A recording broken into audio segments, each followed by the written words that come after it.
주 원장에 대한 종합평가 어떻게 내려졌을까요? 주 원장은 권세 있고 돈 많은 세도가나 탐관 오리들에게는 도적이었으며 부하들이나 동료들에게는 호벌이었고 헐벗고 굶주린 백성들에게는 성년이었다라는 평가를 받고 있습니다. 이 벽화는 이 장군이 죽은 지 800년 후에 그려졌습니다. 그만큼 이 실크로드 지역의 장군의 명성이 그때까지도 대단했다는 거죠. 경극 무대에서 배우들이 펼치는 연기는 인생사의 축소판이기도 하죠. 중국에는 이런 말이 있습니다. 인생은 연극과 같고 연극은 인생과 같다. 세계사에서 전례가 없는 인생 역전 드라마를 썼던 이 사람을 여러분한테 소개하고자 합니다. 주 원장인데요. 거지 주 원장을 황제로 만든 사람들이라는 주제로 강연을 해보도록 하겠습니다. 어떤 힘이 거지 주 원장을 황제로 만들었을까요? 오늘 제 강연에서 그 해답을 찾으시기 바랍니다. 여기 초상화가 있습니다. 한 사람일까요? 두 사람일까요? 제가 이 질문을 한다는 것은 한 사람이라는 거죠. 이 사람은 주 원장입니다. 두 얼굴의 황제라고 보통 불리는데요. 이 두 얼굴의 황제, 주 원장에 대한 평가는 이렇습니다. 청나라 학자 조익이라는 사람은 주 원장에 대해서 성현의 면모, 호굴의 기품, 도적의 성품을 동시에 가졌다라고 평가를 했는데요. 왼쪽에 보면은 추남 버전의 초상화가 있습니다. 오른쪽은 미남 버전이 있겠죠. 이렇게 확연하게 다른 두 가지 버전의 초상화가 있다는 것은 이 사람에 대한 평가가 극명하게 갈리기 때문이죠. 여러분들은 오늘 제 강연을 들으시고 어떤 평가를 내릴지 저도 되게 궁금한데요. 시작하겠습니다. 성우이익, 조선 후기의 대표적인 실학자 중에 한 분이시죠. 성우이익도 이 주 원장에 대해서 평가를 내린 글이 있습니다. 주 원장의 사납고 각박한 성질은 진시황과 같았다라고 평가를 내렸는데요. 이 사납고 각박한 성질, 그의 인생이 녹록하지 않음을 우리가 유추할 수가 있습니다. 주 원장의 삶을 들여다보도록 하겠습니다. 저는 첫 번째, 주 원장을 황제로 만든 사람들이라는 주제로 강연의 문을 열어보도록 하겠습니다. 주 원장이죠. 주 원장은 늘 배고픔이 없었다면 황제도 될 수 없었다라고 했습니다. 그의 이름은 주중팔이었습니다. 아버지 주세진과 어머니 진실 사이에서 8번째 자녀로 태어났던 인물이 주중팔이였는데요. 그의 탄생은 어느 누구도 반기지 않았습니다. 찌들고 가난한 이 집안에서 입 하나 더 늘어난 것밖에 되지 않았었거든요.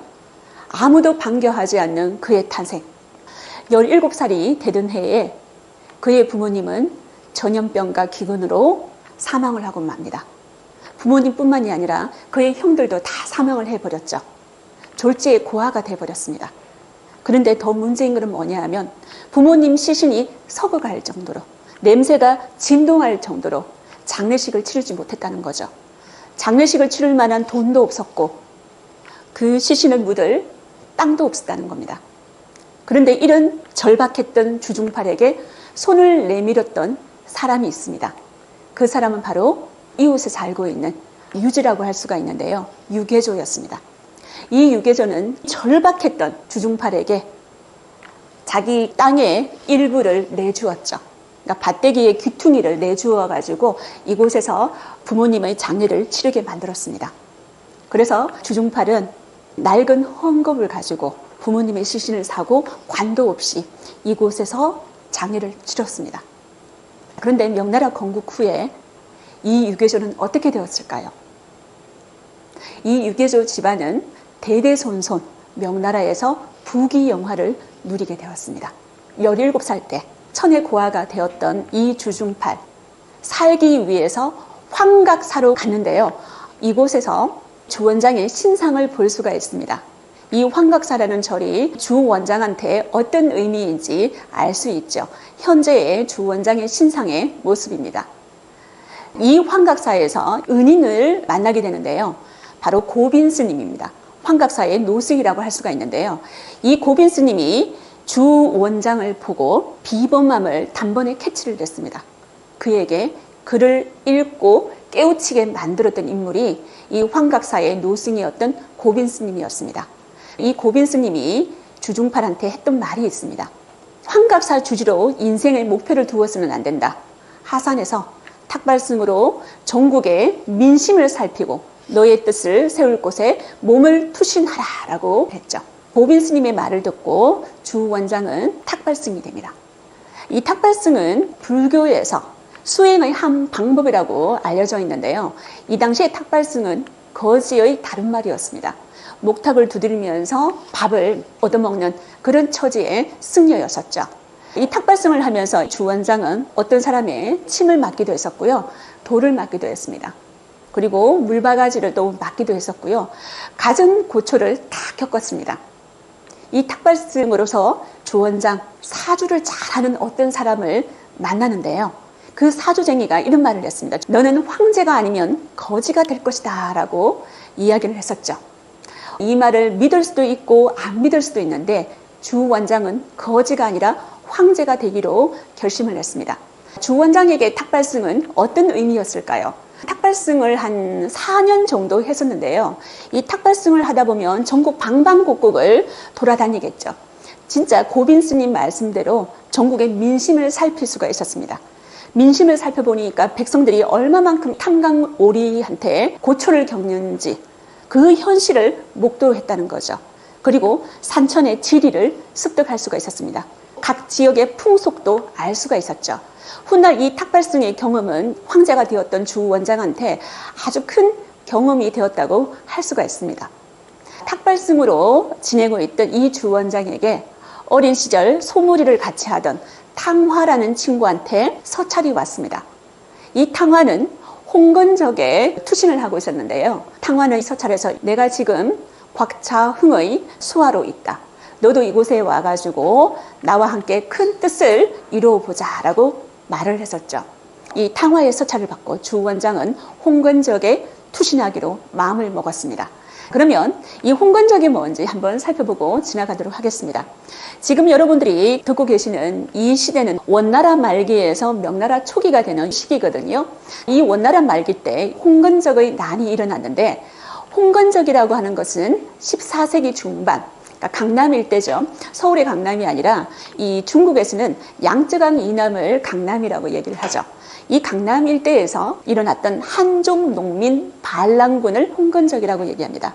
그들은 동지라는 의미에서 단결력을 고취하기 위해서 머리에다가 전부 다 붉은색 두건을 썼기 때문에 홍건적이라고 얘기를 하고요. 이들의 사상적 기반은 백령교라고 할 수가 있습니다. 이 백령교는 항상 그 왕조의 말기 때 많이 유행하는 사상인데요. 불교하고 미륵신앙하고 민간신앙이 결합된 종교라고 할 수가 있습니다. 굉장히 주술적인 종교입니다. 그러니까 미래의 미륵신앙이 내려와서 현세의 각박한 이 삶을 개벽시켜서 구제한다는 거죠. 보통 이 홍건적들은 백령교도라고 할 수가 있는데요. 역시 주 원장도 백령교도였습니다. 이 홍건적에 투신을 했을 때 홍건적의 무리가 있는 곳에 찾아갔겠죠. 주 원장. 어떤 일이 벌어졌을까요? 그 홍건적 무리들을 지키고 있는 사람들이 주 원장의 외모를 보고 간첩인 줄 알았다고 합니다. 그래서 나무 기둥이에 메어놓고 들여보내지 않았다고 하죠. 그런데 이 홍건적의 무리에서 주 원장은 또 한 명의 은인을 만나는데요. 곽자흥이라고 하는 인물입니다. 홍건적의 두목이었는데요. 이 곽자흥은 중팔의 총명함과 비범함을 알아본 인물이었죠. 그러면 이 중팔의 총명함과 비범함 어떤 거였을까요? 바로 글을 읽고 쓸 수 있는 능력이었습니다. 이 글을 읽고 쓸 수 있는 능력 누가 가르쳐 준 겁니까? 환각사의 고승이었던 고빈 스님이 가르쳐 주었던 능력이었죠. 이 능력이 홍건적의 무리에서 주 원장을 두각을 나타내게 만들었다는 거죠. 당시 홍건적 도적이면서 농민군이었습니다. 거의 대부분 다 글을 모르는 무식한 사람들이었죠. 그 중에서 돋보였던 인물이 주 원장이라고 할 수가 있습니다. 글을 읽고 쓸 수 있는 능력을 가진 주 원장. 곽자흥은 자신의 양딸을 주 원장한테 결혼을 시킵니다. 명나라 초대 황후 효자고 황후라고 할 수가 있고요. 우리가 보통 마황후라고 이야기를 합니다. 양딸이에요. 곽장의 친딸이 아니라 자신의 친구의 딸이었던 이 마씨, 원래 이름은 수영이라고 얘기를 하는데요. 이 수영이를 양딸로 예쁘게 키웠습니다. 이 수영을 자신의 후계자로 마음을 먹었던 주원장에게 시집을 보냈다는 거죠. 이 마황후 어떤 인물인지 한번 살펴볼까요? 주원장이라는 이름은 곽자흥, 지금은 장인어른이 되었겠죠. 이 곽정이 붙여주었던 이름이라고 할 수가 있습니다. 이 주원장은 결혼 첫날 밤에 아내였던 마씨 부인한테 당신은 왜 그렇게 발이 크오? 라고 말을 했습니다. 자, 센스 있는 남자입니까? 센스 없는 남자입니까? 이건 센스 없는 남자라고 할 수가 있죠. 이랬더니 마씨 부인, 수영낭자가 뭐라고 말을 했을까요? 당신도 추남이니 그냥 사세요 라고 얘기를 했습니다. 대단한 여인이지 않습니까? 여러분, 이 일화를 보고 이 마황후의 성격을 유추 한번 해보시겠습니까? 어떻습니까? 당찬 것 같죠? 할 말은 하고 사는 것 같죠? 그렇습니다. 황후가 되었을 때도 유일하게 황제였던 주원장에게 직언을 할 수 있었던 유일한 인물이 마황후였습니다. 이 마황후는 중국에서 최고 뛰어난 황후로 정평이 나 있는데요. 이 마황후가 죽을 때 이런 유언을 남겼다고 합니다.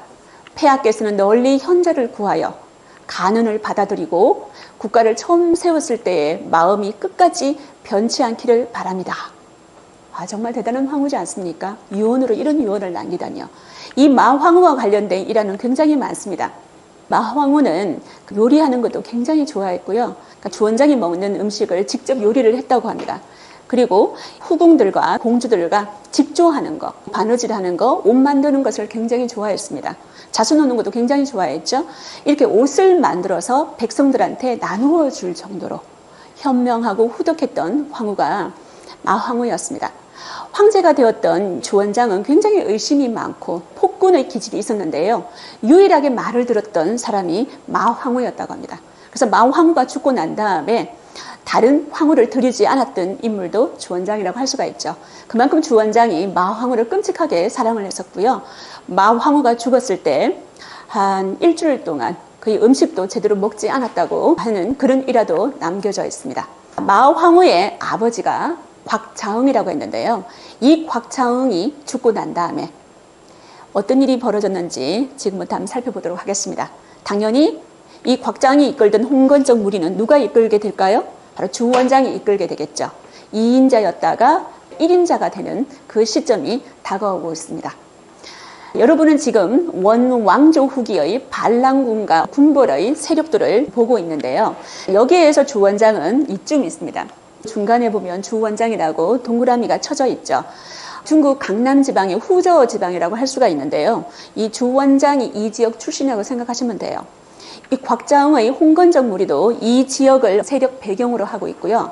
마지막까지 주원장과 세력 격돌을 벌였던 세력이 바로 오른쪽에 장사성, 그리고 왼쪽에 진우량이라고 할 수가 있습니다.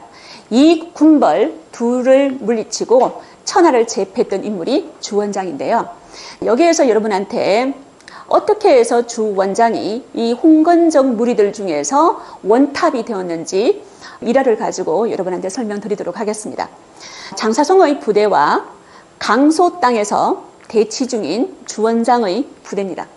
이 장사성의 부대와 굉장히 오랜 기간 동안 대치 중이었고요.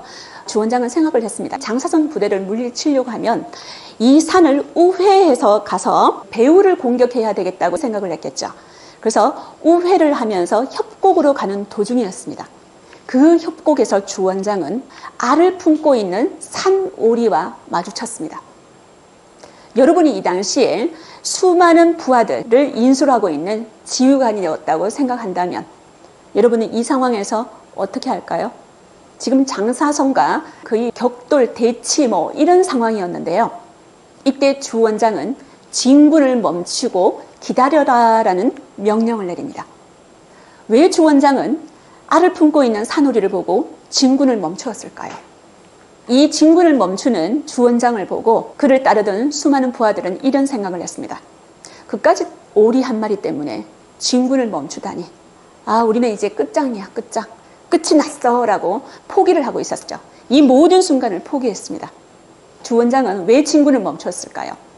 주 원장이 환각사에 있을 때 그 고승이 항상 했던 말이 있습니다. 새끼 품은 짐승을 해치면 업보를 받는다라는 말을 했죠. 이 생각이 불현듯 들었다는 겁니다. 그래서 이 새끼 품은 짐승이 새끼를 품고 스스로 그 자리를 떠날 때까지 기다려주기로 주 원장은 생각을 했다는 겁니다. 그런데 놀라운 일이 벌어졌습니다. 끝장이라고 생각했던 주 원장의 부대에 오히려 장사성의 부하들이 투항을 하기 시작을 했습니다. 왜 투항을 했을까요? 바로 이것 때문이었습니다. 작은 생명에 대한 존중과 인내를 보이는 주 원장이야말로 우리의 인생을 의탁할 만하다. 우리가 따를 만하다라고 장사성의 부하들이 감동을 했다는 거죠. 주 원장의 감성적인 리더십이 바로 여기에서 발휘되었다는 겁니다. 이 주 원장의 리더십으로 한족을 다시 중국 대륙의 주인으로 만들게 되었는데요. 이제 황제가 되었습니다. 이 황제 주 원장, 이 주 원장은 어떤 사람들을 버렸을까요? 명청대의 영역을 보여주는 지도가 앞에 나와 있습니다. 청나라의 반 정도밖에 되지 않죠. 하지만 이 명나라는 278년 또 7년이라고 얘기하기도 하는데요. 이 정도 오랜 기간 동안 유지했던 왕조였는데요. 이 초대 황제였던 주 원장, 토대를 잘 닦아 놓았겠죠. 홍무제 주 원장의 새로운 국가 비전을 여러분들한테 소개하겠습니다. 어떤 국가 비전이 홍무제의 머릿속에 있을까요? 보통 명태조 주 원장이라고 얘기하기도 하고요. 홍무제 주 원장이라고 얘기하기도 합니다. 홍무는 당시 주 원장 이 시기 때 명나라의 연호라고 할 수가 있습니다. 그러니까 연호를 자신의 황제 시호로 삼았죠. 이 홍무제 주 원장의 새로운 국가 비전은 바로 한족의 아이덴티티를 아주 극명하게 보여주는 건데요. 주 원장은 그의 세력 근거지였던 이 난지, 남경이라고 얘기하는데요. 이 지역을 도읍으로 삼습니다. 그리고 몽골이 세웠던 원나라죠. 이 원나라 때 힘을 떨치지 못했던 유학을 다시 숭상하게 만들었고요. 나라 이름을 대명 혹은 명이라고 합니다. 그리고 앞서 유방이 세웠던 한나라를 계승한다라는 국가 비전을 만들어내죠. 한족의 나라를 만들어냈다는 겁니다. 그런데 주 원장이 가장 역점을 둔 건 바로 이것이었습니다.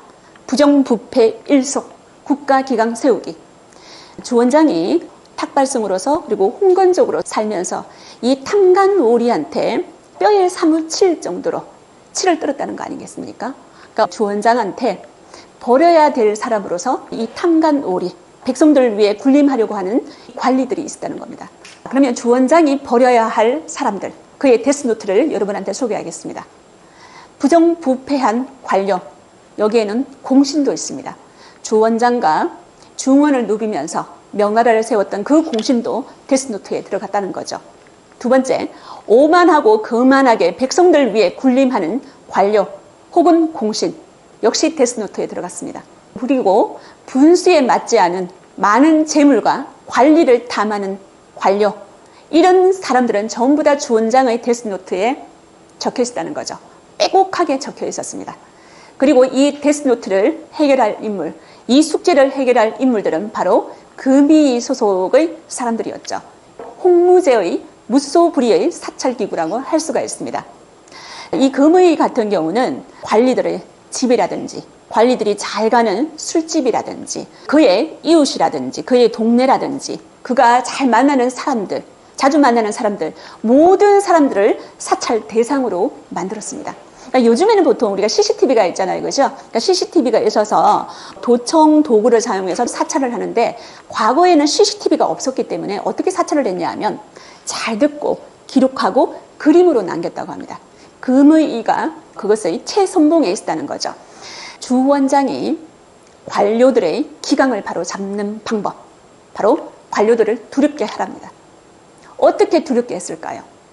능지처참이라든지 끔찍하죠?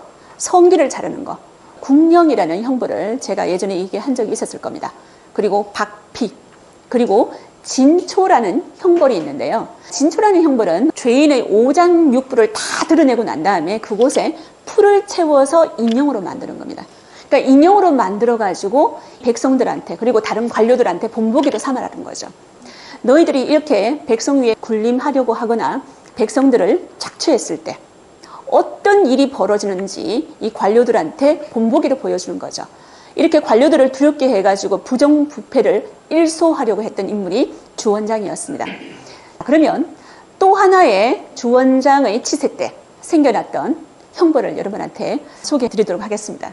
이 형벌도 굉장히 특별한 형벌이라고 보이는데요. 호유랑이라는 인물이 있습니다. 호유용도 있고 호유랑도 있는데요. 이 호유랑은 굉장히 간지럽힘을 많이 타는 사람이었습니다. 간지럼을 너무 많이 타는 사람이었어요. 그래서 주원장이 너 진짜 간지러워서 한번 죽어봐라 이렇게 생각을 했는가 봐요. 그러니까 숲속에 모기가 많은 숲속에다가 이 호유랑을 발가벗긴 상태로 메워 놓았다는 거죠. 발가벗긴 상태로 메워 놓으니까 주변에 수많은 모기떼들이 이 호유랑한테 달려들었겠죠. 앞에 보이는 이 모습 그대로 호유랑은 간지러움에 참다 못해서 죽음을 맞게 된다는 거죠. 그리고 또 하나, 이거는 주원장 치세 때 가장 유명한 옥사라고 할 수가 있습니다. 호람지옥이라는 이름으로 불려지고 있는데요. 명나라 초기 때 호유용, 이 사람도 역시 공신 중에 공신이라고 할 수가 있습니다. 공을 많이 세웠기 때문에 명나라 승상까지 올라갔던 인물이 호유용이었습니다. 그리고 남옥이라는 인물도 있었는데요. 이 호자와 남자를 따서 호람지옥이라고 합니다. 이 호유용과 남옥은 왜 이렇게 참혹한 옥사를 겪었을까요? 이 호유용도 공신이 되면서 굉장히 많은 권력을 쥐었겠죠. 그래서 어떤 일이 벌어졌냐 하면 이 주원장의 상소문을 먼저 읽는, 그러니까 주원장을 무시하는 일까지 벌어졌다는 거죠. 먼저 결재를 해버리는 겁니다. 그리고 백성들의 생사여탈권을 마음대로 쥐고 흔들었습니다. 이렇게 겸손하지 못하고 백성 위에 군림하려고 했던 이 호유용도 주원장의 숙청에서 벗어나지 못했습니다. 그리고 또 한 명의 인물을 여러분한테 소개하겠습니다. 서달이라는 인물인데요. 여러분, 제가 중국사를 몇 달 전에 한 적이 있었는데요. 그때 제가 여러분한테 한신의 이야기를 했던 적이 있었을 겁니다. 이 한신이 공을 세워가지고 유방이 한나라를 건국했다, 이렇게 제가 얘기를 한 적이 있었죠.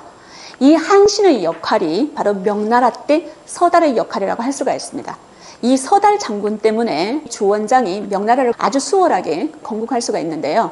전쟁의 한복판에서 가장 많은 공을 세웠던 인물이 서달입니다.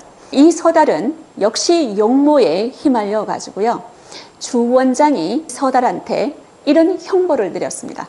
서달은 전쟁에서 종기라는 피부병을 얻게 되었거든요. 여러분, 피부병이 걸렸을 때 닭고기라든지 오리고기 드시면 안 되는 거 다 아시죠? 그런데 이 서달한테 주원장이 거위고기와 술을 하사했습니다. 이것을 보고 서달은 이런 생각을 했었죠. 황제가 내가 죽기를 바라는구나. 그래서 주원장이 하사한 거위고기를 먹고 며칠 뒤에 서달은 죽음을 맞이했습니다. 다시 말해서 주원장은 자신이 가장 아끼는 공신, 측근조차도 부정부패에 연루되었거나 반란에 연루되었을 경우에 아주 철저하게 엄단을 했다는 거죠. 주원장 30년 재위 기간 동안 주원장은 10만여 명의 공신, 군인, 대신, 관료를 숙청했습니다.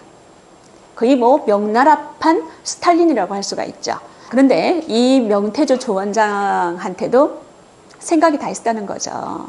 아침에 어떤 자들을 처형하면 저녁에 다른 자들이 똑같은 죄를 저지른다. 내가 저녁에 이 자들을 처형하면 다음날 아침에 또다시 위법행위가 판을 친다는 거죠. 이것 때문에 주원장이 이 숙청의 끈을 놓지 못했다는 겁니다. 중국에는 이런 기록도 남아 있습니다. 조정의 관리들이 매일 아침 입궐할 때 처자식과 눈물로 이별을 고하고 저녁에 무사히 돌아오면 다시 서로 기뻐하며 이로써 또 하루를 살았다고 하였다. 자, 눈물겹지 않습니까? 공무원이 되는 게 가장 빨리 죽는 길이었습니다. 이 당시에는. 이런 시기가 바로 주원장의 치세였거든요. 그런데 주원장의 측근 중에 측근이라고 할 수 있고요. 공신 중에 공신이라고 할 수가 있습니다. 그러니까 주원장의 가장 친한 친구였는데요. 주원장을 홍건적으로 인도했던 탕화인데요. 이 탕화는 혼자 살아남았습니다. 모든 공신들이 그 숙청의 덫에 걸렸을 때 탕화는 어떻게 살아남았을까요? 탕화는 주원장의 손에서 벗어날 수 있는 길은 내가 모든 것을 버리는 것밖에 없다라고 생각을 했습니다. 그리고 주원장한테 이름 상소를 올립니다. 폐하. 신이 그동안 폐하를 모시고 전쟁터를 누빈 지 수십 년. 이제 태평성대를 맞이했습니다. 신도 이제는 나이가 들어서 더 이상 군대를 지휘할 수 없을 것 같습니다. 시골로 내려가서 묘자리나 찾아보면서 죽을 때를 기다리도록 윤호해 주십시오. 탕화의 묘수는 어떤 거였습니까? 버리고 내려놓고 떠나는 거였습니다. 276년 명나라 이왕조의 토대를 마련했던 주원장표 개혁을 제가 정리를 한번 해봤는데요. 이 명나라 같은 경우는 건국의 주체 세력이 홍건적이었죠. 농민 반란군이었습니다. 그러면 어떤 사람들이 부족해집니까? 엘리트 군단이 부족해지죠. 당연히 주원장은 문신을 우대할 수밖에 없습니다.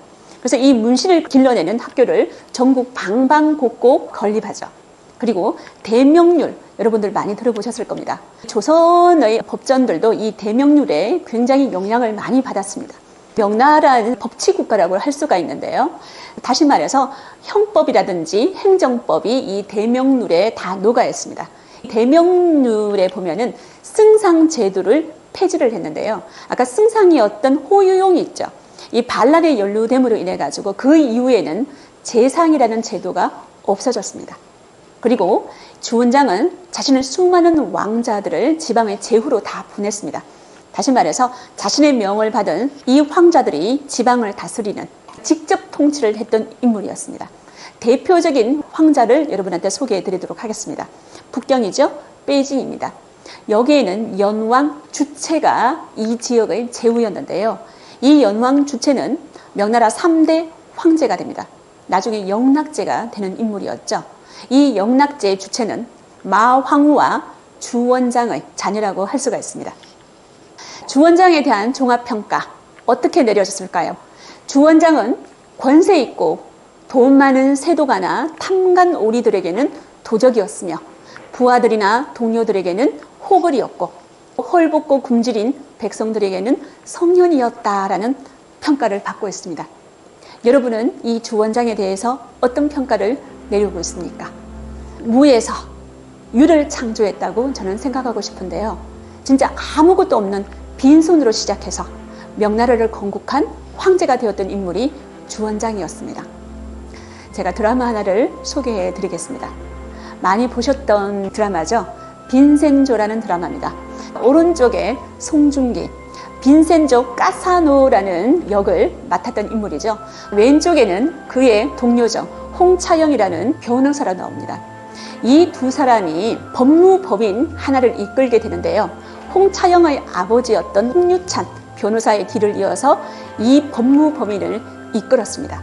이 법무법인 이름 여러분 기억하시겠죠? 지푸라기였습니다. 지푸라기. 그러면 이 법무법인의 이름이 왜 지푸라기인지 극중에서 이런 말이 나왔습니다. 어떤 누구에게 아무것도 남지 않았을 때 한 줌의 지푸라기가 되어주는 것, 그게 바로 이 법무법인 지푸라기가 만들어진 이유라는 거죠. 존립 이유라는 겁니다. 그래서 저는 이렇게 거지 주원장을 황제로 만든 힘, 지푸라기 한 줌이라고 정의를 내리고 싶습니다. 지푸라기 한 줌. 이 주원장이 부모를 잃고 가장 절박했을 때 그때 땅 한 떼기를 내어주었던 유교죠. 그리고 배가 고파서 밥을 먹기 위해서 절에 갔는데 그 절에서 그를 가르쳐 주었던 환갑사의 스님, 그리고 홍건적에 투신했을 때 이 홍건적에서 후계자로 키워내었던 곽자흥, 그의 비부맘을 먼저 알아봐 주었던 그 때문에 이 주원장은 거지에서 황제가 되었습니다. 바로 그들이 이 주원장한테 지푸라기 한 줌을 내주었죠. 손을 내밀어 주었습니다. 그래서 저는 내가 건넨 이 지푸라기 한 줌이 누군가에게 삶의 희망이길 바라면서 오늘 강연 여기서 마치겠습니다. 실크로드를 연 장군의 서역 원정이라는 주제로 여러분을 찾아가겠습니다. 실크로드. 오늘 제 의상이 왠지 실크로드에서 낙타 좀 타본 여성 같지 않습니까? 오늘 저랑 이 실크로드의 사막길을 마음껏 누벼보도록 해요. 이 실크로드, 독일의 지리학자죠. 19세기 지리학자 리트 호펜이 처음 명명을 했습니다. 이 리트 호펜은 그에 져서 차이나에서 한나라 시대 중앙아시아와 인도 사이에 비단 무역을 위주로 한 동서교역로가 실크로드다라고 명명을 했습니다. 본격적으로 실크로드 여행을 떠나기 전에 이 실크로드가 지나가는 유라시아 대륙의 지형을 한번 살펴보도록 하겠습니다. 지난번에 이어서 호락호락한 상식 또 한 번 준비해 보았습니다. 초원과 사막이 끝없이 펼쳐지는 유라시아. 제일 북쪽에는 몽골 초원이 있습니다. 그리고 중앙에는 카자흐 초원이 있고요. 제일 왼쪽에는 남러시아 초원이 자리 잡고 있습니다. 이 초원 바로 밑에는 사막지대가 있죠. 고비 사막과 타클라마칸 사막이 연이어 있고요. 그 밑에는 아주 높은 고원지대가 자리하고 있습니다. 중국의 이 티벳고원, 그리고 그 왼쪽에 세계의 지붕이라고 불리는 곳이죠. 파미르 고원이 위치하고 있습니다. 파미르 고원 왼쪽에 또 이란 고원이 위치하고 있죠. 이 고원지대 바로 밑에는 여러분이 알고 있는 히말라야 산맥과 힌두쿠시 산맥이 또 연이어 자리 잡고 있죠. 이렇게 험준한 지대가 실크로드가 지나가는 지대입니다. 여러분, 왜 실크로드는 평탄한 초원지대를 두고 이 험준한 지형을 지나가게 되었을까요? 그 이유를 오늘 제 강연에서 확인하시기 바랍니다. 실크로드의 시작점, 중국의 대표적인 수도였죠. 장안에서 시작하겠습니다. 장안에서 돈황까지 약 2000km에 달합니다. 이 돈황에서 서역 북로라 그래가지고 타클라마칸 북부 지대로 지나가는 길이 있습니다. 그리고 이 카슈가르에서 이스탄불까지, 이스탄불에서 로마까지 전체적으로 한 6,400km에서 12,000km까지 달한다고 하는데요. 왜냐하면 후대의 학자에 의해 가지고 로마까지, 그리고 경주에서 일본의 교토까지 이 실크로드가 연장이 되었다고 합니다. 그리고 이 타클라마칸 북쪽으로 가는 지역에 실크로드가 있고요. 타클라마칸 남쪽으로 가는 서역 남로도 역시 실크로드라고 할 수 있습니다. 장군이 떠났던 서역 원정, 배경을 한번 살펴보도록 하겠습니다. 이 서역 원정의 배경은 유목민과 농경민의 갈등에서 시작되었습니다. 유목민 중에 대표적인 유목민이죠. 흉노입니다. 이름에서 여러분이 느꼈다시피 중국 백성들한테 굉장히 공포의 존재, 증오의 존재라고 할 수 있죠. 이 흉노는 몽골 고원과 만리장성 지대를 중심으로 활약한 기마 유목민족입니다. 기원전 3세기부터 기원 후 1세기까지 활약을 했었는데요. 이들은 척박한 초원에서 유목 생활을 했습니다.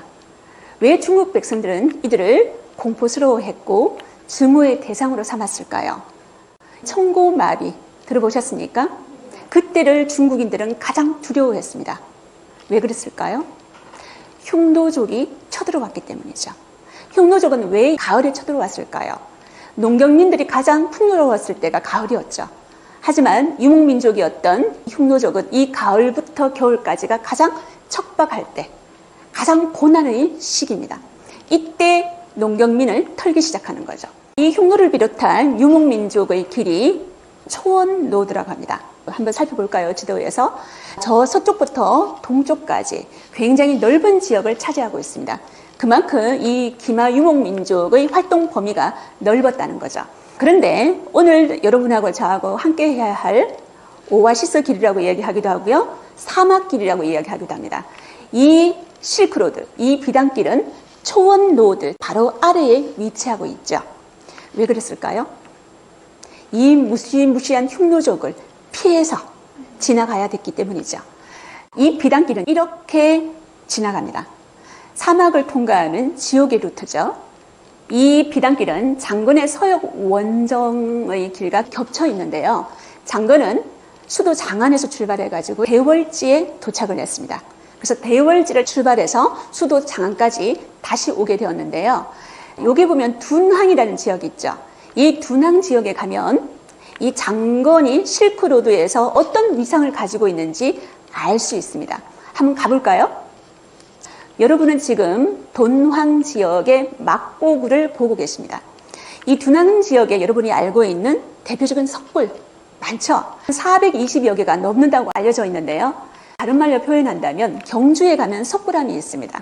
석굴암 420여 개가 모여 있다고 생각하면 되는 거예요. 이 둔항 지역의 대표적인 석굴이죠. 둔항의 막고굴 내부를 여러분은 지금 감상하고 계십니다. 굉장히 불상이 많이 있죠. 이렇게 둔항 지역에 불상이 많이 있다는 것은 이 실크로드 지역을 통해서 불교가 유입이 되었다라는 것을 알 수 있는 내용이죠. 이 둔항 막고굴에 가면 322굴 벽화가 있습니다. 그 벽화에는 서역으로 떠나는 장군 일행의 모습이 그려져 있는데요. 말을 타고 있는 이 사람 누구일까요? 그리고 말 아래에서 아주 공손하게 앉아있는 이 남자 누구일까요? 말을 타고 있는 이 남자, 서역으로 떠나는 장군 일행을 아주 격려하고 있는 한나라의 황제죠. 무제입니다. 그리고 앉아있는 저 남자가 장건이죠. 그런데 이 벽화는 이 장건이 죽은 지 800년 후에 그려졌습니다. 그만큼 이 실크로드 지역의 장건의 명성이 그때까지도 대단했다는 거죠. 유목민들의 이동 루트 초원길을 다시 한번 살펴보겠는데요. 오늘 이 유목민과 농경민의 대결에서 이 실크로드 개척의 원인이 되었다고 제가 얘기를 했었는데요. 유목민들의 삶을 살펴보도록 하겠습니다. 유목민, 이들은 정착이 아니라 이동을 선택했습니다. 유목민들은 초원에서 풀을 먹지 않습니다. 풀을 뜯어먹는 가축을 먹죠. 그러면 이 가축은 풀을 뜯어먹고 난 다음에 다른 지역으로 이동을 해야 되겠죠. 수많은 가축들을 기르다 보면은 금방 이 초원지대가 없어진다고 합니다. 그러면 더 좋은 목초지대로 이동을 해야 되거든요. 그래서 반드시 이동식 천막이죠. 게르가 필요합니다. 그리고 이들은 말을 많이 보유를 하고 있는데요. 이 말 때문에 전쟁에서 기동력을 가동시킬 수가 있죠. 그리고 척박한 계절, 겨울이나 가을이 되면 이들은 약탈을 준비합니다. 이들의 생활 신조가 이렇습니다. 한 곳에 정착하면 다 굶어 죽는다. 유목민들이 아주 소중히 여기는 가축이 5종류가 있는데요. 말, 소, 양, 염소, 낙타입니다. 여러분들이 한번 대답해 보시겠습니까? 이 5종류의 가축 중에서 유목민들이 가장 애정하는 가축 2종류를 여러분들이 한번 꼽아 보십시오. 말과 낙타? 말과 양? 정답이 나왔습니다. 말과 양입니다. 말은 이 유목민족들한테 아주 중요한 가축인데요. 이동수단입니다. 이동수단. 그리고 두 번째는요. 전쟁할 때 반드시 필요하죠. 특히 약탈을 할 때는 이 말을 빼면 약탈을 할 수가 없습니다. 이걸 요즘 말로 비유를 하자면 이들은 전차와 전투기를 가지고 있다고 생각하면 되죠. 그리고 양은 이들한테 굉장히 중요한 식량 자원이 되죠. 이 양고기를 먹을 수가 있고요. 또 양에서 나오는 젖을 먹을 수가 있습니다. 그리고 이 양털이나 양 가죽 가지고는 그들의 의생활을 해결할 수가 있죠. 그래서 말과 양은 이 유목민들한테 뗄래야 뗄 수 없는 가장 소중한 식량 자원이자 이동 수단이라고 말할 수가 있습니다. 그런데요, 여러분, 오리하고 닭은 없네요. 왜 오리하고 닭은 이 5축에 속하지 않을까요? 그렇죠. 이동하기에 굉장히 불편합니다. 여러분, 오리 100마리 데리고 한번 이동해 보시겠습니까? 닭 한 2000마리 데리고 이동 한번 해 보시겠습니까? 아주 힘들다는 거죠. 그래서 오리하고 닭은 유목민들은 기르지 않습니다. 그리고 이들은 도축할 때 고통 없이 도축한다고 합니다. 그들이 마지막으로 이 5축한테 보여주는 애정이라는 거죠. 그리고 비문 하나를 소개해 드리겠습니다. 유목민이 농경민을 대하는 자세, 그 시선이 이 돌거래 명장이라고 할 수가 있는데요. 토운 유쿠크입니다. 이 사람의 비문에 이런 말이 적혀 있습니다. 제가 한번 읽어보겠습니다. 이놈은 네 똥이 있는 데서 계속 뒹굴어 살아라. 성을 쌓고 사는 자는 반드시 망할 것이다. 끊임없이 이동하는 자만이 살아남을 것이다. 네 놈은 네 똥이 있는 데서 계속 뒹굴며 살아라. 이 말은 무슨 말인가요? 누구에 대한 조롱인가요? 정착민, 농경민에 대한 조롱인 거죠. 그러면 농경민이 유목민들을 대하는 시선 보겠습니다. 사마천의 사약이 흉노전에 잘 나타나 있는데요. 문자가 없어 말로서 서로 약속하고 가축을 따라다니고 사냥을 하는 것을 생업으로 하지만 급해지면 사람들은 싸우고 공격하는 것을 익히고 침략하는 것이 그 천성이다. 예의를 알지 못하고 건강한 사람이 좋은 음식을 먹고 늙은 사람은 그 나머지를 먹는다. 젊고 튼튼한 것을 귀하게 여기고 늙고 쇠약한 것을 천하게 여긴다. 이렇듯 농경민 또한 유목민을 조롱했습니다. 유목민과 농경민의 경계가 되는 위대한 건축물이 있죠. 만리장성입니다. 이 만리장성은 농경민들이 이 북방 유목민족을 얼마만큼 두려워했는지 또 하나의 반증이라고 할 수가 있죠. 중국 역사에서 유목민족 흉노를 가장 두려워했을 때가 있었습니다. 그게 극에 달했을 때가 있었는데요. 이때입니다. 백등산 전투라고 했습니다. 이때 한나라의 황제 유방은 이곳에서 평성의 치라는 굴욕을 당했는데요. 이 백등산 전투는 한나라의 유방과 흉노의 묵돌 선우의 격돌이었습니다. 이 흉노의 왕을 선우라고 얘기를 하거든요. 한나라 유방 어떤 인물입니까? 항우를 꺾었던 인물입니다. 항우는 이런 인물이죠. 역발산 기계세, 산을 뽑을 만한 힘을 가졌고 세상을 뒤엎을 만한 기운을 가졌던 그 인물을 꺾었던 유방이 누구한테는 패배했습니까? 이 흉노의 묵돌선우한테는 패배를 했습니다. 그러면 이 평성의 치 어떤 내용으로 굴욕적인 조약을 맺었는지 살펴보도록 하겠습니다. 우선 한나라 공주를 흉노 선우에게 의무적으로 출가시킵니다. 흉노의 선우에게 의무적으로 출가시킨다는 것은 한나라 입장에서 봤을 때 오랑캐한테 그냥 공주를 바치는 거죠. 두 번째는요, 한나라가 매년 술이나 비당, 곡물을 포함한 일정량의 곡물, 조공이라고 생각하시면 됩니다. 이 곡물을 바치는 겁니다. 세 번째는 한과 흉노가 형제 맹약을 맺는데 누가 형인지는 다 아시겠죠? 네 번째, 만리장성을 경계로 양국이 서로 상대의 영토를 침범하지 않는 겁니다. 그리고 한나라로 대표되는 이 농경민이 유목민에 대한 어떤 증오를 볼 수 있는 대표적인 무덤 하나를 여러분한테 소개해 드리겠습니다. 한무제 때 흉노 정벌에 혁혁한 공을 세웠던 장군인데요. 곽거병입니다. 이 곽거병 무덤 앞에 석상이 하나 있습니다. 그 석상을 마답흉노라고 하는데요.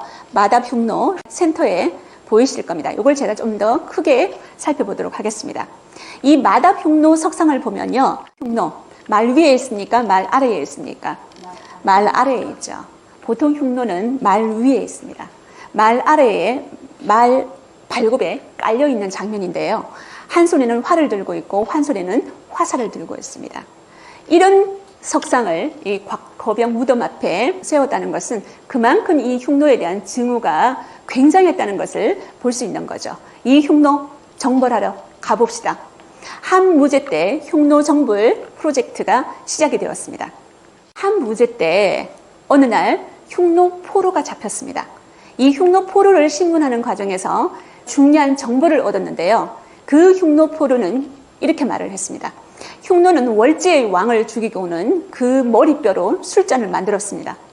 월지는 살던 곳을 뒤로 하고 달아난 후로 흉노에게 원한을 품고 복수하려 했지만 함께 도모해서 흉노를 칠 만한 사람이 없습니다. 이 포로의 말을 듣는 순간 한무제는 어떤 생각을 했을까요? 이 월지와 동맹을 맺어서 흉노를 함께 쳐야 되겠다. 공동전선을 구축해야 되겠다. 이런 생각을 했겠죠. 자, 그래서 한나라 7대 왕제 무제는 군사동맹을 맺어라. 월지로 보낼 사신단을 모집합니다. 요즘 말하면 사신단 오디션이 되겠습니다. 그 오디션에 뽑혔던 인물이 장건입니다. 이 장건은 한중 출신으로서 낭관이라는 하급 관리였습니다. 사기 대환전에 보면요, 장건에 대해서 이렇게 평해 놓았습니다. 장건은 의지가 강하며 견실하게 일에 임하였고 마음이 넓으며 사람을 믿었다는 겁니다. 딱 보시기에 인성이 좋습니까? 안 좋습니까? 인성이 좋아 보이죠? 친화력이 굉장히 뛰어나다는 겁니다. 다시 말해서 한무제는 오디션에서 무엇을 주로 보았습니까? 인성을 주로 보았다는 거죠. 인성이 뛰어났던 장건, 고난의 길 서역 원정을 떠납니다. 그런데 월주로 가려면 두 가지 난관을 극복해야 됐습니다. 첫 번째는요, 당시 한나라 정부에서는 이 월지의 위치를 몰랐습니다. 월지가 도대체 어디에 있는지 정확하게 알지 못했다는 거죠. 두 번째, 이 월지로 가려면 반드시 흉노의 땅을 지나야 되었습니다. 이 두 가지 난관을 극복해야지만 월지와 군사 동맹을 맺을 수 있는 기회가 생기는데요. 자, 장건, 흉노 땅을 지나야 되는데 어떤 일이 벌어지겠습니까? 여기서 잡혀버립니다. 일행은 농서 지역을 통과하다가 흉노에게 붙잡혀가지고 선우에게 끌려가는데요. 이때 선우가 이런 말을 던집니다. 흉노가 한나라의 영역을 지나 남방의 월 지역에 사신을 보내 동맹하고자 한다면 한나라가 그것을 묵인할 수 있겠는가? 이 말은 자세히 들어보면요. 이런 말이죠. 역지사지를 한번 해봐라. 네가 생각해도 내가 너를 잡아야 되지 않겠느냐. 이런 말이죠. 그리고 이 장건을 기화시키려고 노력합니다. 이곳에서 장건은 10년의 옥류 생활을 참아냅니다. 10년의 옥류 생활 동안 어떤 일이 일어났을까요?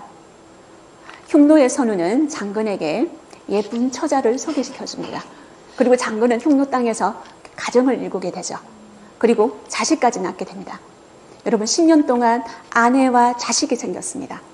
그냥 그 자리에 안주하고 싶지 않았을까요? 그냥 그곳에서 내 자식과 나의 예쁜 아내와 나라에서 인정해주는 그 상황을 즐기고 싶지 않았을까요? 하지만 장건은 결심했습니다. 그의 소명을 잊지 않았거든요. 그의 소명 무엇이었습니까? 한무제가 자기에게 던져주었던 그 소명, 월지와 군사동맹을 맺는 것. 그래서 장건은 옥류생활 10년을 참아내고 이 흉노 땅을 탈출합니다. 이 흉노 지역을 탈출하면 대완이라는 지역이 보이죠. 대완이라고 얘기하기도 하고 대원이라고 얘기하기도 합니다. 이 대완의 왕에게 물자와 통역자, 안내자를 얻었거든요. 그래서 월지로 가는데요. 월지는 이미 이름이 바뀌어 있었습니다. 대월지로 이름이 바뀌어 있었는데요. 자, 대월지 동맹을 맺을 수 있을까요? 10년간의 포로 생활을 감내하며 천신만고 끝에 찾아간 서역의 땅 대월지에서 장건은 소박을 났습니다. 당시 대월지의 왕이 장건한테 이렇게 얘기를 하죠. 이곳은 땅이 기름지고 침략자도 거의 없는 곳이어서 이제 와서 굳이 흉내에게 복수할 마음도 없다. 우리는 평화를 원해 라고 얘기를 하는 거죠. 장건, 그에게 마지막 미션이 남겨져 있습니다. 귀국해야 되는 거죠. 대월지와의 동맹은 실패했습니다. 하지만 장건은 대월지 그리고 대완, 흉노 지역을 거치면서 그에 대한 모든 보고 들은 것을 상세하게 기록을 했습니다. 그 기록이 나중에 중요한 정보가 된다는 거죠. 장건의 마지막 미션, 귀국 어떨지 한번 보겠습니다. 장건이 출발을 했을 때는요, 북쪽으로 갔었거든요. 이 타클라마칸 사막 북쪽으로 갔는데 서역 북로라고 얘기합니다. 그런데 돌아올 때는 반대로 오죠. 서역 남로를 거치게 되는데요. 이 서역 남로를 거치면서 누구 땅을 지나가야 되겠습니까? 흉노 땅을 지나가야 된다는 거죠. 어떤 일이 벌어졌을까요? 또다시 흉노족의 포로가 되어버린 장건이었습니다. 그런데 이때 장건은 흉노족 반란을 틈타가지고 그때 남겨두었던 흉노족 아내와 시종 간보를 데리고 탈출합니다. 그리고 탈출에 성공을 하게 되죠. 다시 천신만고 끝에 한나라로 돌아오게 됩니다. 몇 년 만에 돌아왔습니까? 13년 만에 돌아왔습니다. 하지만 임무를 완수하지 못했던 장건, 한무제는 환영을 했을까요? 환영을 했습니다. 대대적으로 환영을 했습니다. 그리고 장건은 환영하는 한무제한테 13년 만에 귀국 보고서를 발표하게 되는데요. 그 귀국 보고서에는 서역에 대한 자세한 정보가 적혀 있는데요. 대원은 흉노의 서남쪽, 한나라의 정서쪽에 있다. 다시 말해서 이 대원이라는 나라의 지리 정보가 이 보고서에 자세히 적혀 있다는 거죠. 그리고 마지막에 좋은 말이 많은데 그 말은 본래 천마의 새끼로 피땀을 흘릴 정도로 빨리 달린다고 합니다. 라고 했습니다. 이것을 한혈마라고 얘기합니다. 한무제가 이 보고 중에서 이 부분을 가장 좋아했습니다. 이 명말을 찾기 위해서 서역으로 다시 한번 대대적으로 원정을 진행했던 인물이 한무제였습니다. 이와 같이 한나라 최고의 서역 전문가가 된 사람이 장건이었습니다. 장건은 이제 한나라에서 누구도 따라올 수 없는 국제통이 되었다는 거죠. 그래서 이 국제통이었던 장건에게 한무제는 외국에 대한 지식이 해박하고 안목이 넓다라는 뜻으로 방망후라는 벼슬을 줍니다. 후, 제후입니다. 신하 중에서 가장 높은 벼슬이 제후죠. 이 방망후의 지위까지 올라갔던 인물이 장건입니다. 마지막으로 장건의 이 위대한 업적을 정리해 보겠습니다. 장건이 서역에서 모아왔던 그 알토란 같은 정보는요, 나중에 한무제가 흉노를 정벌하는데 아주 결정적인 역할을 했습니다. 장건이 죽은 뒤에 56년이 흘렀습니다. 이 56년 뒤에 서역의 오송과 우호 관계를 수립을 했었고요. 협공으로 흉노 세력을 약화시켰습니다. 한무제의 추진력과 장건의 집념이 만들어낸 실크로드였습니다. 이 실크로드의 개척으로 한나라는 마침내 흉노 공포증에서 벗어날 수 있습니다. 대단하지 않습니까? 동서교역 루트가 된 실크로드 한번 살펴보도록 하겠습니다. 우선 서역에서 한나라로 갔던 물품들을 보겠습니다. 예를 들어서 로마 그러면 지중해 지역에 있죠. 지중해에서 온 작물 중에서 대표적인 작물이 포도입니다. 이 포도와 석류, 수박이 이 실크로드를 거쳐가지고 한나라에 오게 되었고요. 또 이 한나라에서 나중에 우리나라도 오게 되었겠죠. 그리고 대파, 양파, 당근도 실크로드 교육 상품이었습니다. 마지막에 대원의 말, 아까 한혈말하고 있죠. 피땀을 흘리는 말. 그 말이 한나라에까지 오게 되었다는 거죠. 오이 참깨도 이때 거래가 되었습니다. 반면에 중국 한나라에서 서역으로 갔던 거 보겠습니다. 비단, 칠기 이런 것들이 넘어갔고요. 또 제지술, 그리고 제가 조금 전에 말했던 불교도 서역에서 한나라로 전달되었습니다. 이 불교는 잘못 적혀 있네요. 불교는 서역에서 한나라로 오는 게 맞겠습니다. 그리고 복숭아, 배, 은행, 생강차 이런 것들도 서역 지방으로 가게 되었죠. 교육 상품이 되겠습니다. 이렇듯 두 세계가 혼용이 되었던 지역이 실크로드였습니다. 이 실크로드의 개척자 장건, 아직까지 현대 중국에서도 이 장건의 위상 그리고 장건의 명성이 대단한데요. 그 명성을 보여주는 또 대표적인 게 기념 우표입니다. 우표에 등장하는 인물이 장건입니다. 그러면 이 장건을 왜 중국은 기억할까요? 이것 때문이죠. 자신의 소명을 잊지 않았다는 거죠. 흉노한테 잡혔던 세월이 10년 이상이었습니다. 그 10년 동안 장건은 나는 누구인가? 나는 무엇을 해야 될 것인가? 나의 소명은 무엇인가? 이것을 고민했다는 거죠. 그리고 13년 만에 다시 돌아와서 한나라에 중요한 정보를 제공해 주었고 이 한나라의 흉노 공포증을 벗어나게 해주었던 인물 장건이었습니다. 한 사람의 인생을 건 투철한 소명의식이 세계사의 길이 빛날 실크로드를 열었습니다. 원하는 곳으로 가십시오. 여러분, 역사 속 길이 될 것이니. 윤숙의 호락호락한 세계사 제38편입니다. 베이징 오페라로 불리는 경극의 모든 것을 알아보도록 하겠습니다. 중국의 3대 자부심으로 불리는 게 있는데요.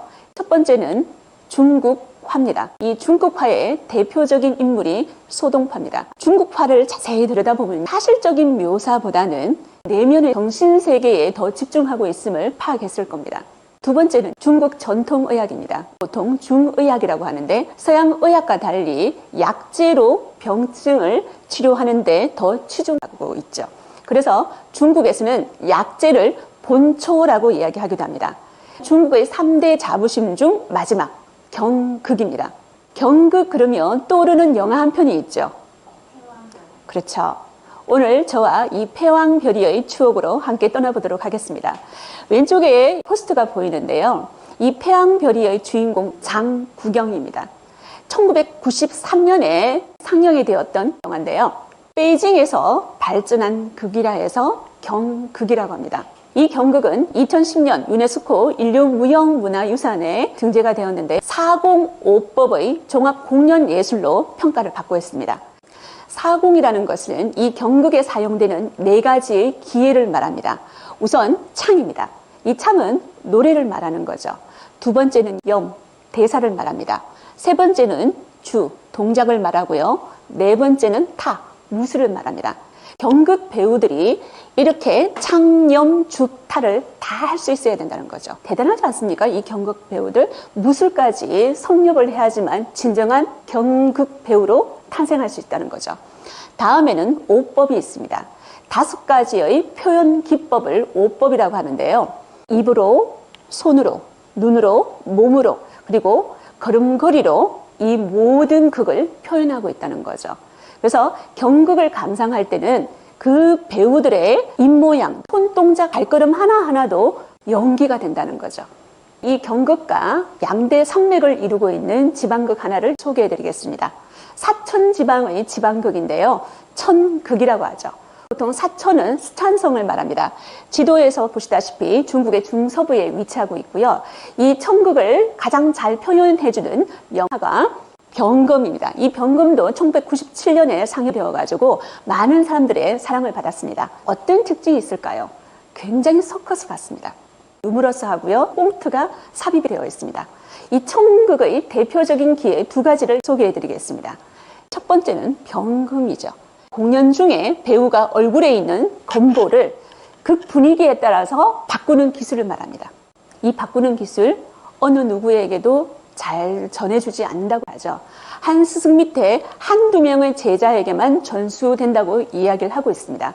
그리고 과거에 이 천극은 스촨성 출신한테만 전수시켜 줄 수 있다는 전통적인 룰이 있었습니다.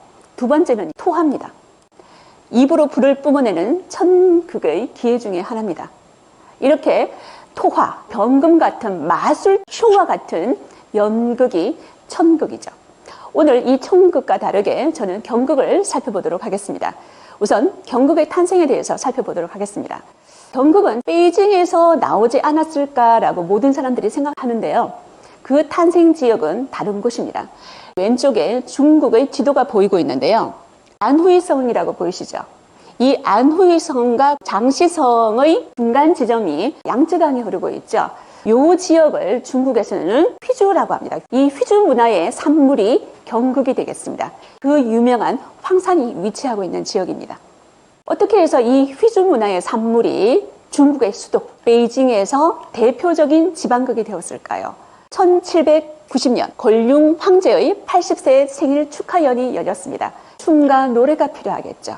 그래서 당시에 유명한 8개 극단이 청나라의 수도 베이징에 도착을 했습니다.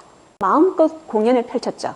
그때 권륭 황제와 황실의 사람들의 눈을 사로잡았던 극단이 바로 휘반이라는 극단입니다. 이 휘반은 안휘성 4대 극단 중에 하나인데요.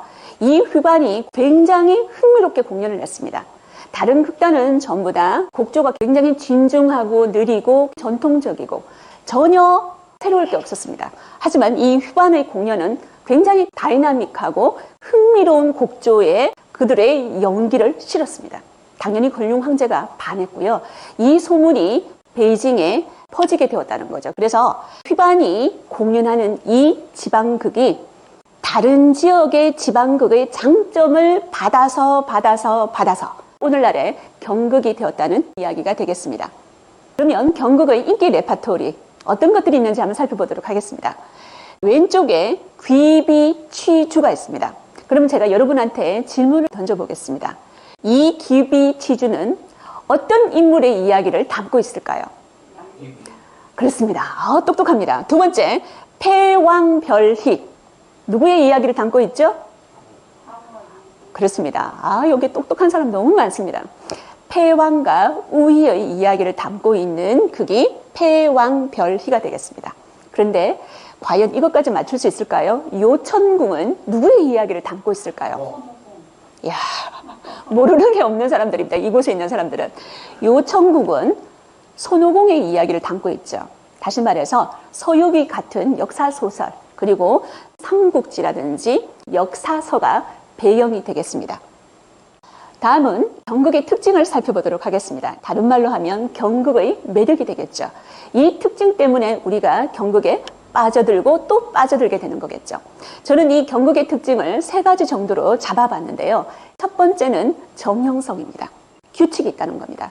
이 정형성만 여러분들이 간파를 한다면 경극에 대해서 쉽게 이해할 수 있을 겁니다. 경극은 이런 평가를 받고 있습니다. 1000분의 1초의 시간과 100분의 1mm의 공간을 단위로 하는 계산된 동작이다. 우리가 경극 그러면은 경극 배우들의 아주 화려한 분장이 가장 먼저 떠오르실 텐데요. 그 분장을 건보라고 합니다. 양식화된 분장법이죠. 그러면 이 건보에 대해서 하나하나 살펴보도록 하겠습니다. 건보는 크게 두 가지로 나눌 수가 있습니다. 도면과 소면으로 나뉘어지는데요. 여러분 혹시 이 장면 기억하십니까? 패왕별이의 두 주인공이 되겠습니다.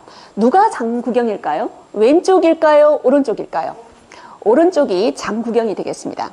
그런데 이 두 배우의 분장이 같습니까? 다릅니까? 다르죠. 오른쪽에 장구경이 하고 있는 분장이 소면이 되겠습니다.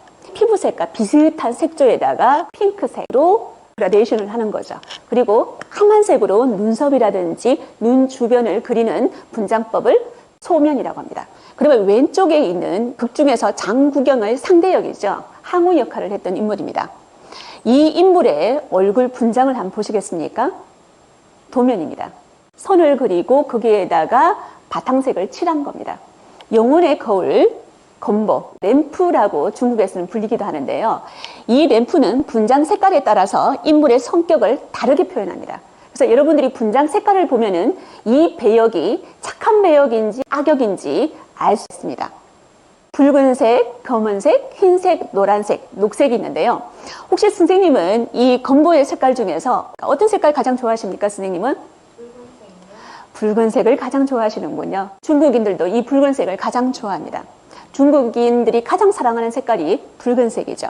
지금 여러 색깔의 건보를 보고 있는데요. 붉은색의 건보는 중국인들이 가장 사랑하고 존경하는 인물에 사용한다고 합니다. 저 붉은색의 건보는 관우의 건보입니다. 두 번째 검은색인데요. 이 검은색 건보는 공명정대하고 충직하고 강직한 인물한테 사용한다고 합니다. 여러분 혹시 판관포청천 들어보셨습니까? 작두를 대령하라 소리쳤던 인물이 판관포청천입니다. 이 포청천한테 검은색 건보가 아주 제격이겠죠. 세 번째는 흰색인데요. 검은색과 다르게 흰색은 간신들한테 사용되는 건보입니다. 중국인들이 조조를 어떻게 생각하는지 알 수가 있습니다. 조조의 건보가 흰색이라는 거죠.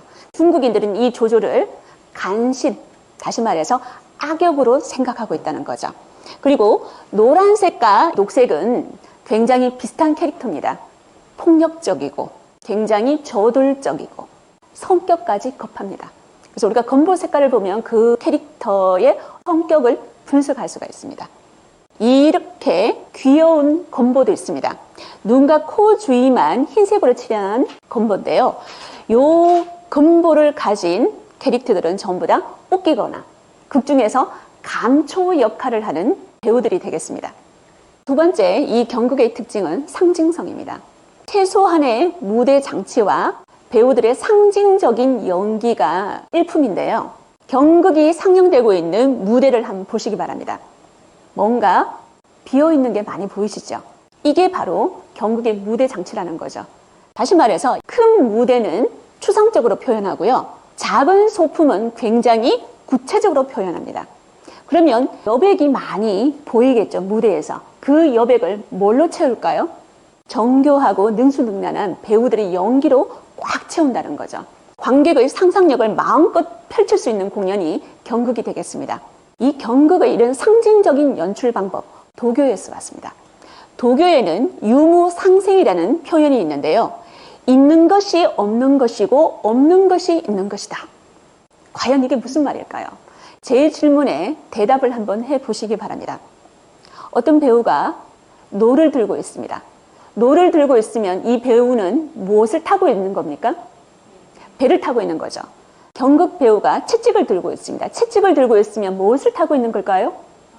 말을 타고 있는 거죠. 경극 배우가 무대를 계속 돌고 또 돕니다. 그러면 이 경극 배우는 무엇을 하고 있는 걸까요? 천리를 가고 있는 겁니다. 이런 식으로 상징적인 표현이 경극의 무대 장치를 커버해주고 있는 거죠. 경극에서는 무대 장치를 사용하지 않는 대신 의상과 소품에 더 집중을 하고 있는데요. 경극 배우 무대 의상 굉장히 화려하죠. 어떤 시대적 고증을 그친 게 아닙니다. 예술적으로 창안을 해서 만든 무대 의상입니다. 마지막으로 배우들의 전문성이죠. 배우들의 뛰어난 연기 때문에 우리가 경극의 매력에 더욱더 빠져들게 되는데요. 경극 배우들은 여러 배역을 맡지 않고 평생 한 배역만 맡습니다. 영화 패왕별이에서 우희 역할을 맡은 장국영도 이 영화에서 평생 우희 역할만 했었죠. 그래서 경극 배우들은 육체적, 정신적으로 완전히 그 역할에 알맞도록 개조가 됩니다. 어린 시절부터 경극 배우의 길을 들어서야지만 이렇게 개조가 되겠죠. 수십 년 거쳐야지만 진정한 경극 배우로 탄생하게 된다는 거죠. 그러면 이 경극의 4대 배역에 대해서 살펴보도록 하겠습니다. 첫 번째는 생입니다. 남자 주인공을 생이라고 얘기하는데요. 젊은 남자 주인공을 소생, 나이가 든 늙은 남자 주인공은 노생이라고 합니다.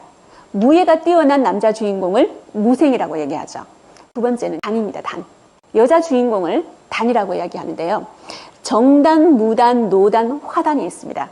이 중에서 정단은 연력이라든지 관객들이 본받을 만한 여주인공을 정단이라고 합니다.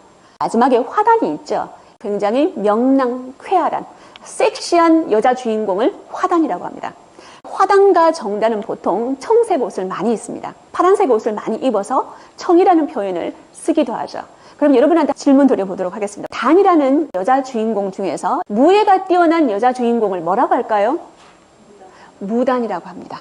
세 번째는 정인데요. 정은 극을 이끌어가는 극중 인물 중에서 굉장히 비중이 큰 역할을 차지하고 있습니다. 악역을 맡기도 하고요. 선한 역할을 맡기도 합니다. 극 중에서 영웅호걸이라든지 대독 그런 역할들은 전부 다 정입니다. 그러면 정하고 생하고 어떻게 구별할 수 있을까요? 같은 남자 배우인데. 그렇습니다. 얼굴에 있는 검보를 보시면 압니다. 검보가 굉장히 화려한 도면 검보를 사용하고 있는 남자 배우가 정이라고 생각하면 됩니다. 근데 정 중에서 악역 있죠. 악역을 부정이라고 합니다. 마지막으로 축인데요. 축은 경극의 피에로라고 생각하시면 됩니다. 경극에서 감초 역할, 웃기는 역할은 전부 다 축이 합니다. 축 중에는 문축과 무축이 있는데요. 웃길 때 강 선생님은 말로 웃깁니까? 몸으로 웃깁니까? 둘 다 못 웃깁니까? 선생님은 뭘로 웃깁니까? 말로 웃깁니까? 그러면 문축이 되겠습니다. 혹시 선생님이 몸으로 웃기지 않습니까? 무축이 되겠습니다. 이런 식으로 축을 구분하면 될 것 같고요.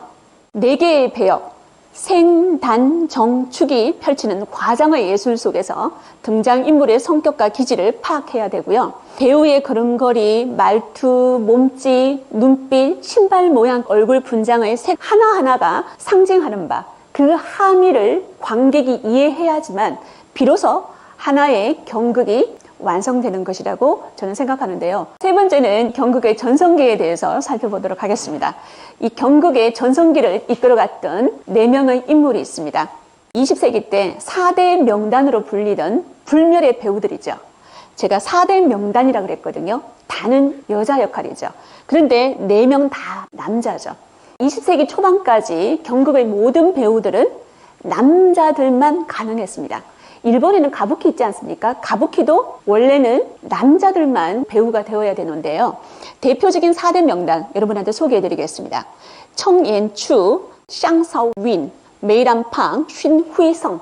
오늘 이 4사람 중에서 저는 중국인들이 가장 사랑하는 메이란팡을 여러분한테 소개해드리겠습니다.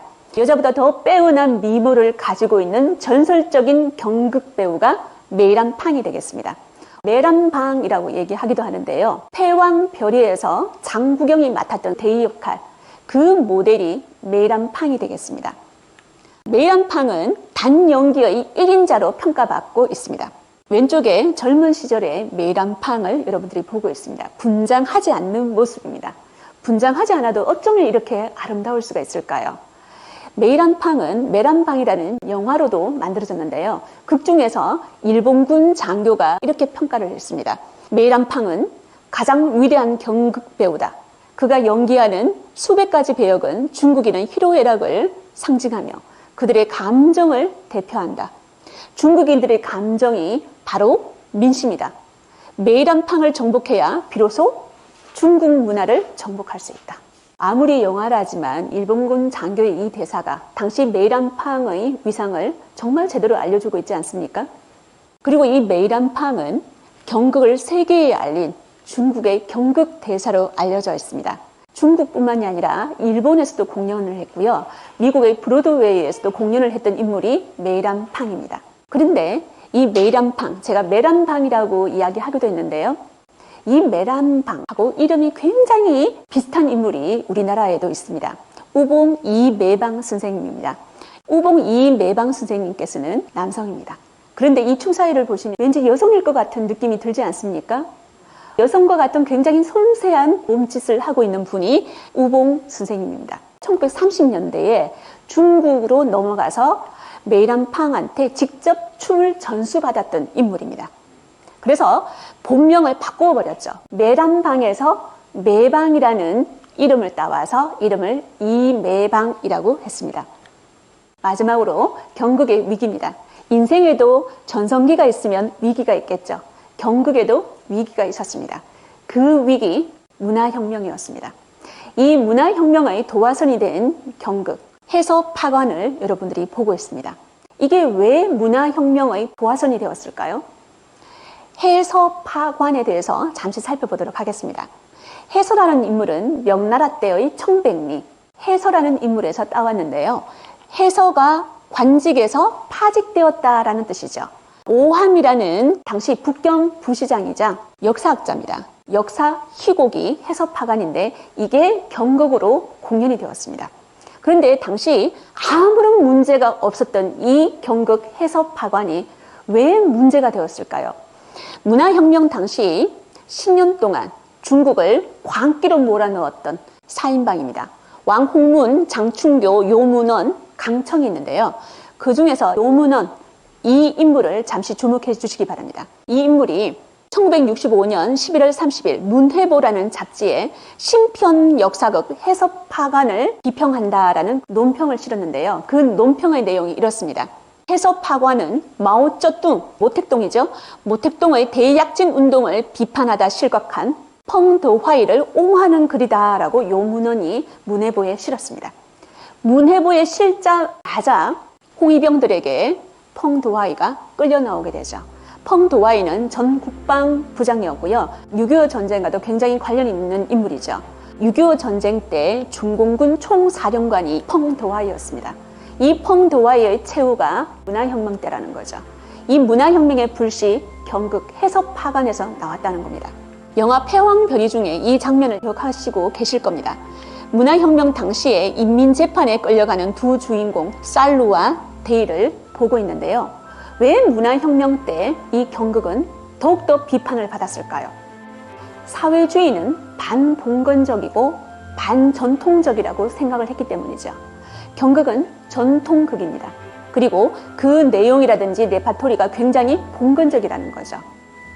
패왕별희, 패왕 항우가 우희와 이별하다라는 뜻입니다. 이 영화의 한 대사를 소개해드리겠습니다. 패왕도 운명이 다 되니 남은 건 애첩과 말 한 필뿐. 말을 살려 보내려 하나 말은 떠나지 않고 애첩 우희 또한 곁에 있으려 하네. 우희는 패왕에게 마지막 술 한 잔을 권하고 건물을 주다 절개를 지키기 위해 자결합니다. 저는 영화 패왕별이를 추억하면서 가장 기억에 남는 한 장면이 바로 이 장면이었습니다. 장구경이 마지막 무대에서 자결하기 전에 이 표정을 짓고 있죠. 이 눈빛에서 장구경은 무엇을 말할까요? 평생 우위로 살다가 우위처럼 생을 마감하던 인물이 장구경이었습니다. 경극 무대에서 배우들이 펼치는 연기는 인생사의 축소판이기도 하죠. 중국에는 이런 말이 있습니다. 인생은 연극과 같고 연극은 인생과 같다. 경극에는 저마다의 배역이 다 있었습니다. 우리 인생에도 저마다의 역할이 다 있지 않을까요? 그러니 세상이라는 큰 무대 위에서 마음껏 나를 표현하는 인생이 정말 멋진 인생이 아닐까요?